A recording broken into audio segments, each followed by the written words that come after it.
মেক্সিকোর টানা দ্বিতীয় জয় ও নকআউটে প্রবেশ।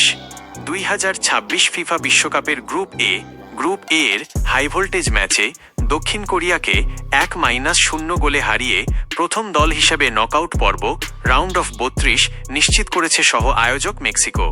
নিজেদের প্রথম ম্যাচে দক্ষিণ আফ্রিকাকে 2-0 গোলে হারানোর পর এটি মেক্সিকোর টানা দ্বিতীয় জয়। ম্যাচের মূল ঘটনা প্রবাহ: একমাত্র গোল, প্রথমার্ধ গোলশূন্য থাকার পর ম্যাচের 50তম মিনিটে জয়সূচক গোলটি আসে। দক্ষিণ কোরিয়ার গোলরক্ষক কিম সেউং গিউ এবং ডিফেন্ডার লি গি হিউকের মধ্যকার একটি মারাত্মক ভুলের সুযোগ নিয়ে বলজালে জড়ান মেক্সিকান মিডফিল্ডার লুইস র্যাঞ্জেলের অবিশ্বাস্য সেভ।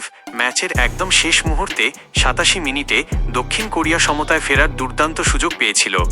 বদলি খেলোয়াড় চো গুয়ে সাংয়ের ক্লোজ রেঞ্জ হেডার এবং পরবর্তী ফিরতি শট পরপর দুইবার অবিশ্বাস্য দক্ষতায় রুখে দিয়ে মেক্সিকোর ক্লিন শিট ও জয় নিশ্চিত করেন গোলরক্ষক রাউল র্যাঞ্জেল। গ্রুপ এ বর্তমান পরিস্থিতি: এই জয়ের ফলে 2 ম্যাচ শেষে 6 পয়েন্ট নিয়ে টেবিলের শীর্ষস্থান মজবুত করার পাশাপাশি পরের রাউন্ডে চলে গেল মেক্সিকো। অন্যদিকে দক্ষিণ কোরিয়ার নকআউটে যাওয়ার আশা এখনও টিকে থাকলেও তাদের গ্রুপ পর্বের শেষ ম্যাচে দক্ষিণ আফ্রিকার বিপক্ষে মাস্ট উইন পরিস্থিতির মুখোমুখি হতে হবে। মেক্সিকো তাদের শেষ গ্রুপ ম্যাচে মুখোমুখি হবে চেক প্রজাতন্ত্রের।